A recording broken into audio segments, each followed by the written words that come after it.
everybody, it's me, Womblebum, and I finally have an opportunity to record some audio because no one's in the house. This is the last day that I'll be able to do it, so I figured I would actually do something different. Today, I'm going to read out a short story of mine, which is called Everybody Loves You When You're Dead. I'll be illustrating the story as I go along, in this red ink illustration, so I hope you enjoy. They scattered. Chairs grinding against the carpet and feet dragging bodies towards the classroom door. I had sat through this lesson several times already. I followed.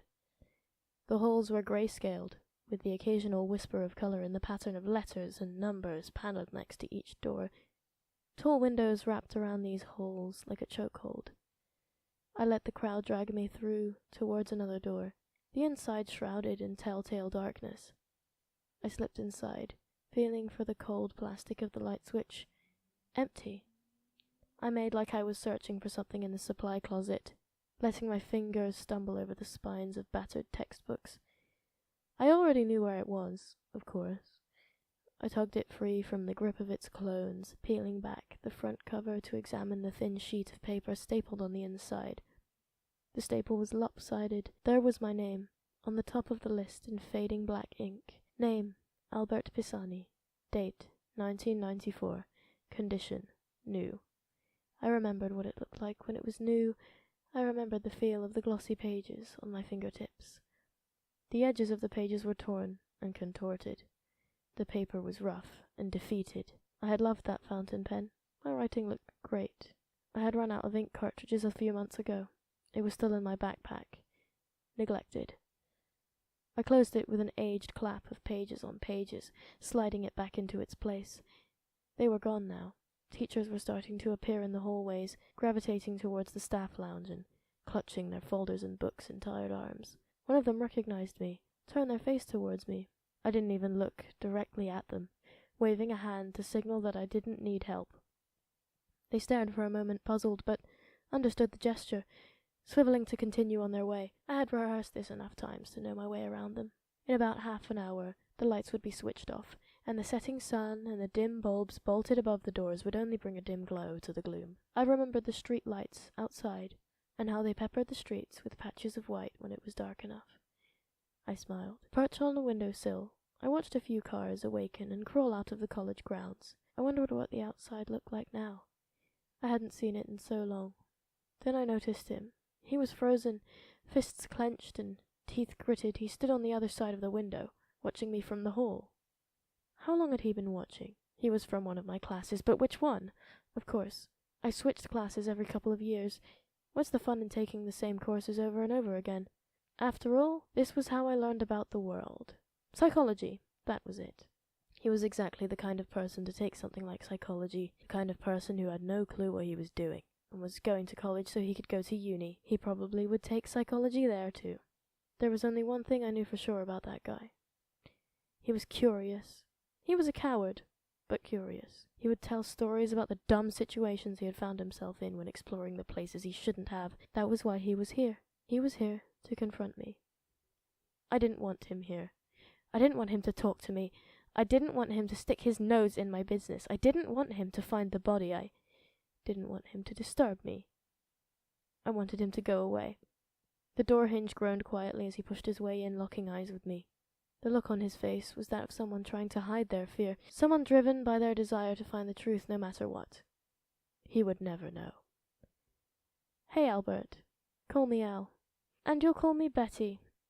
There was a deafening silence between us. He probably thought I didn't know the song. I did. Al, why are you still here?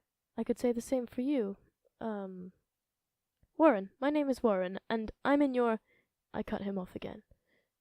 You're in my psychology class. I knotted my arms over my chest. My fingers tangled into the thick, warm fabric of my jumper. I wasn't letting him in. Yes, I know. And yet you forgot my name?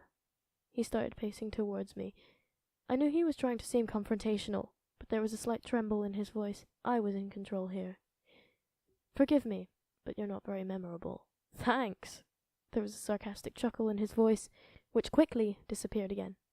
He couldn't shake his fear. So why are you here bothering me? I want to know why you're here. I paused for a moment. He was watching me closely, trying to read me. He wasn't very good at it. Do I have to answer to you about where I am and when? No. A smirk tugged at my lips. I couldn't help it. I was winning. So why do you care? You're acting awfully defensive, aren't you? And you're stumbling over your words, Warren.